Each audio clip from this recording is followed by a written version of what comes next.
अदब दुनिया में अफसाना, अफसानचे की तख्लीक, तहकीक व तनकीद के साथ साहिब तर्ज मजमून निगार, अपनी मुनफरिद मुस्तहकम शनाख्त रखने वाली शख्सियत डॉक्टर अजीम राही, जिनकी अदबी खिदमात 4 दहाइयों पर मुहित हैं, जिनके फन और शख्सियत पर कई गोशे भी शाये हो चुके हैं। अब तक उनके अफसानों के 3 मजमुए अगली सदी के मोड़ पर, अपने दायरे का आदमी, चेहरा चेहरा पहचान और अफसानचों के 3 मजमुए फूल के आंसू, दर्द के दरमियान, कल और आज का गम शाये होकर मकबूल हो चुके हैं। आपके अफसानचों के मजमुए पर महाराष्ट्र स्टेट उर्दू एकेडमी और यूपी एकेडमी से एजाजात मिल चुके हैं। मज़ामीन और तबसरों की 2 किताबें भी मंजर आम पर आ चुकी है। चूंकि अफसाना और अफसानचे की रिवायत खदीम जरूर है,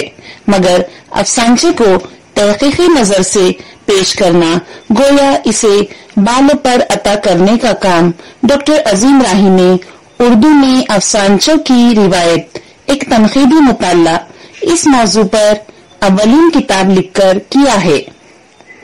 इसीलिए मशहूर फिक्शन निगार नूरुल हसनैन उन्हें बाबाए अफसानचा कहते हैं। अजीम राही बहैसियत अफसाना निगार 2 तलबा ने PhD भी की है। आप शहर की इल्मी व अदबी अंजुमनों से मुंसलिक हैं। साथ ही आलमगीर अदब किताबी सिलसिला और महाराष्ट्र से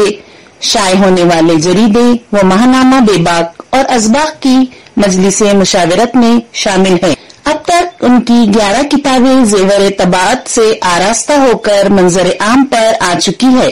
और मजीद इतनी ही किताबें जल्द शाये होगी। डॉक्टर अजीम राही की यह खुसूसियत है कि आप महकमा मवासलात के तकनीकी शोबे से वाबस्ता होकर भी अदब में मुसलसल सरगर्म रहते आए हैं। डॉक्टर अजीम राही साहब से फन तबसरा निगारी पर मुस्तफीद होते हैं। तबसरा निगारी एक आसान फन भी है और मुश्किल भी। मुश्किल इस एतबार से कि किताब पढ़कर आपको किताब के साथ इंसाफ भी करना है और किताब का तारुफ भी पेश करना है और किताब के मुसन्निफ का या मौलिफ का या मुरत्तिब का भी तारुफ पेश करना है। चूंकि बात तबसरा निगारी के ज़ैल में तुलबा के लिए हो रही है, तो मैं कहूँगा कि तुलबा पहले अपने तालीमी लियाकत के एतबार से किताब का इंतखाब करें। वो किताब तालीमी मौजू पर है या कोई कहानी या जो है साइंसी मौजू है या माहौलियात की मौजू पे वो किताब पढ़ रहे हैं, तो सबसे पहले तो ये है कि तालिब इल्म का किताब के मौजू से उसकी दिलचस्पी और दिलचस्पी के बाद वो किताब का इंतखाब कर सकता है।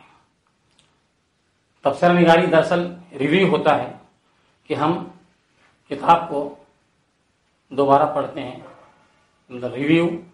और पढ़कर अपने ख्यालात का इजहार करते हैं। किताब में मुसन्निफ के तबसरे में किताब के तारुफ के पहले मुसन्निफ का या मुरत्तिब का तारुफ मुख्तसर, और फिर किताब पर बात करें, मुख्तसर अंदाज में बात करें। पहले किताब के मौजू कि उसका मौजू क्या है, उस मौजू से आपकी दिलचस्पी क्या है, या आप किताब के मौजू के एतबार से अगर मालूमात रखते हैं तो इस किताब पे तबसरे का आपको हक हासिल है। अगर आप मौजू से इंसाफ नहीं कर सकते या उस मौजू से दिलचस्पी नहीं है, उस मौजू के मुतालिक आपकी मालूमात नहीं है, तो आप उस पर बराए करम तबसरा ना करें। तबसरा लिखते वक्त मुसन्निफ और किताब का तारुफ पेश करने के बाद किताब में जिस मौजू पे आप किताब पढ़ रहे हैं उसके साथ कितना इंसाफ किया गया है, इसका जायजा लें। तबसरा निगारी जो मुबस्सिर और तबसरा निगार कहलाता है, वो दरअसल किताब का एक जायजा पेश करता है और अपनी राय, और राय को इस अंदाज में पेश करता है कि किताब की कारी की तवज्जो किताब की तरफ बढ़े, वो किताब को पढ़ने की उसके अंदर दिलचस्पी पैदा हो, उसे तरगीब मिले। अगर उसमें जो भी उसके अच्छे पहलू हैं उनको रोशनी में लाए اور پھر کتاب کے جو ہے جہاں کہیں اسے ایسا لگتا ہے کہ موضوع کے ساتھ انصاف نہیں ہوا ہے، یا کتاب میں اگر زبان کی چاشنی اور زبان و بیان کی کچھ ایسی غلطیاں ہیں جسے وہ نظر انداز نہیں کر سکتا، اس کو بھی وہ مختصراً بیان کرے، کتاب کی سوروی اور مانوی دونوں اعتبار سے کتاب کا جائزہ پیش کرے کہ کتاب اس کا سر ورق کیسا ہے، کس طرح چھپی ہے، اس کی طباعت کیسی ہے، کمپوزنگ کس طریقے سے ہوئی ہے، اور اس سوروی اعتبار کا جائزہ لینے کے بعد مانوی اعتبار سے کہ کتاب اپنے موضوع کا کہاں تک احاطہ کرتی ہے، کس قدر انصاف کرتی ہے، اور مصنف نے اپنے جس کے موضوع پہ کتاب لکھا ہے اس کے ساتھ کس قدر انصاف کیا ہے، اور کتاب کے مرکزی موضوع پر بات کریں۔ اور دراصل یہ طلباء کے لیے ہے کہ وہ کسی کتاب کو پڑھ کر اپنے اندر تبصرہ نگاری کا رجحان پائیں، تو ظاہر ہے کہ یہ رجحان پانے کے لیے ان کو کتاب پڑھنے کے بعد ترغیب ملے کہ وہ اس کتاب سے کس حد تک مستفیض ہو سکتے ہیں، استفادہ حاصل کر سکتے ہیں، اور انہوں نے کتاب سے کیا حاصل کیا ہے، کتاب کے مواد سے انہیں کیا حاصل ہوا ہے، اور کتاب کے آخر پڑھنے تک دلچسپی انہوں نے برقرار رکھی ہے یا نہیں، یا مصنف کی کتاب سے ان کی دلچسپی پیدا ہوئی ہے یا نہیں، اور ان کے خیالات سے متفق ہیں یا نہیں۔ اب یہاں پر یہ ہے کہ درسی و نصابی کتابوں کے ساتھ ساتھ طلباء اپنے اندر دیگر کتابوں کو پڑھنے کی شوق بھی پیدا کریں، دلچسپی پیدا کریں، اور اس کے لیے میں سب سے پہلے یہ کہوں گا کہ وہ کتاب کا انتخاب کریں کہ وہ کس موضوع میں، ادب میں اگر افسانہ ہے، شاعری ہے،